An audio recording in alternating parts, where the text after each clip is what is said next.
Canada has been a problem for Caitlin Clark. Pressure all game. Clark, a problem for Canada there. But wait. Look at Clark looking to push. Ahead for Fagbenle.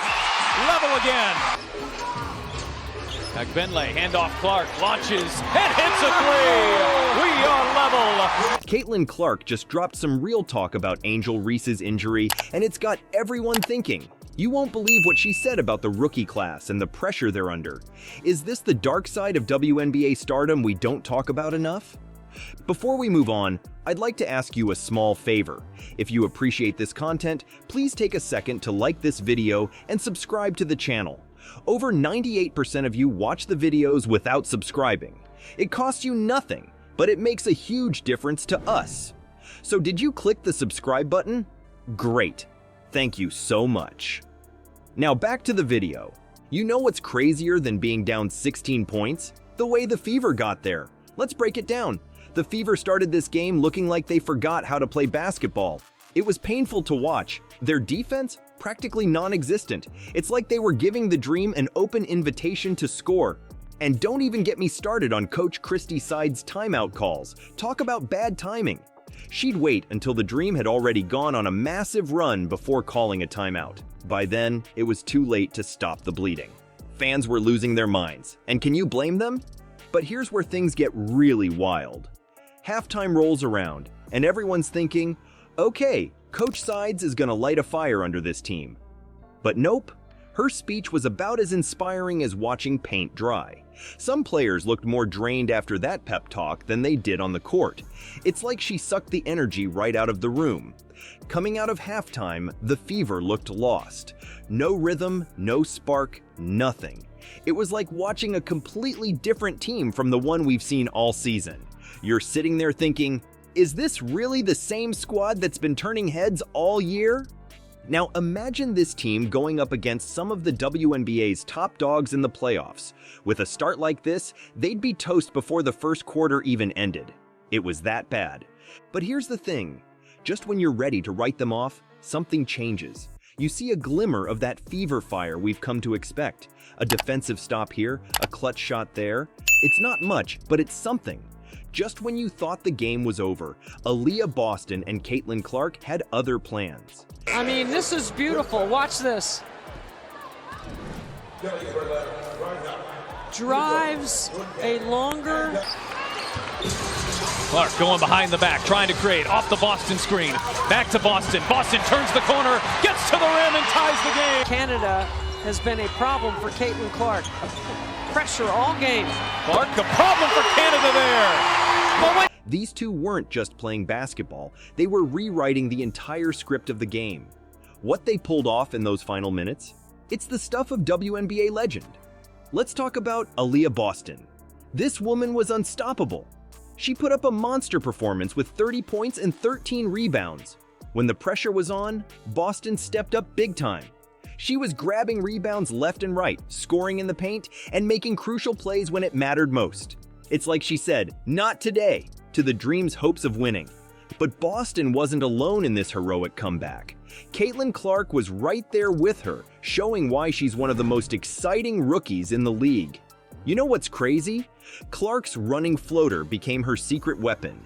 She was creating space and finishing under pressure like a seasoned pro.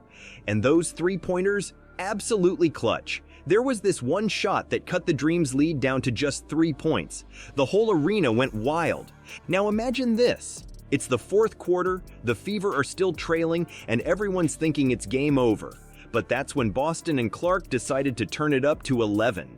They weren't just playing well, they were playing out of their minds. Boston was dominating in the paint, and Clark was dishing out assists like they were going out of style. She ended up with 12 assists for the game. That's some serious playmaking. 70% from three-point range on at least 20 three-point attempts in a five-game span. You know who else is on that list? And look at Clark looking to push. Ahead for Fagbenle. Level again. Team in rotation, and you're probably going to have some mismatches. Clark, step back three. She connects. The best part? They carried that momentum right into overtime. It was like watching a highlight reel in real time. Every possession, every play, you were on the edge of your seat wondering what these two were going to do next. They were in perfect sync, like they'd been playing together for years instead of just a few months. And guess what? All that effort paid off big time. When the final buzzer sounded, the Fever had pulled off the unthinkable.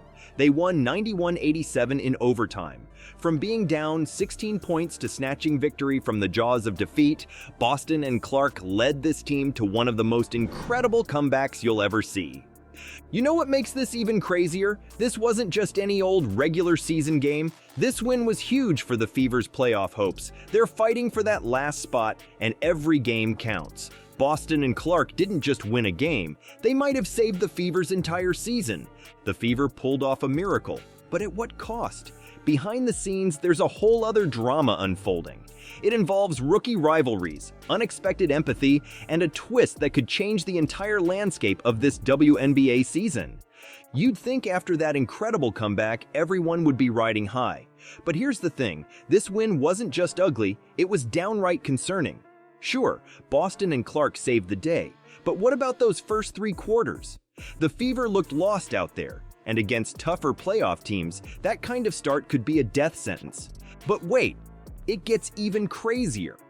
While we're all caught up in the Fever's drama, there's another story brewing that's shaking up the entire league. Angel Reese, one of the most exciting rookies this season, just got hit with a season-ending injury. And you know who had something to say about it? Caitlin Clark herself. Now, you might think Clark would be secretly happy about this. One less competitor for Rookie of the Year, right? Wrong. Clark's reaction was completely unexpected. She said, "It's definitely devastating."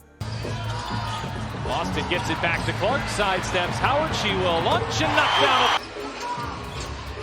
Benley, handoff Clark, launches and hits a 3. We are level 3. Indiana and Clark with an early 3 here today. They go step up, then they go reject, and then they fake the dribble. That's never anything you want to see from a player. Talk about sportsmanship. It just goes to show that these women aren't just competitors, they're part of a bigger WNBA family. But here's where things get really interesting. Fans are going wild with speculation. How's Reese's injury going to shake up the Rookie of the Year race? Some are saying it's Clark's award to lose now, while others are pointing out there's still plenty of competition left. It's like the whole rookie landscape just got flipped upside down. And you know what's even crazier? All of this is happening while the Fever are fighting tooth and nail for a playoff spot. It's like watching 2 intense dramas unfold at once. On one side, you've got the Fever trying to overcome their inconsistencies and make a playoff push. On the other, you've got this rookie soap opera playing out with injuries, rivalries, and unexpected shows of support. Clark didn't stop at just expressing sympathy for Reese. She dropped some serious wisdom about staying healthy throughout the season. "You really have to prioritize that," she said. "It's a reminder that these athletes are putting their bodies on the line every single game. One wrong move, and your whole season could be over." You know what's wild? All of this, the Fever's struggles, Reese's injury, Clark's comments, it's all part of the same big story. It's about young athletes facing challenges, supporting each other, and fighting to make their mark in the league. The Fever's comeback might have been ugly, but it's just one chapter in this crazy WNBA season.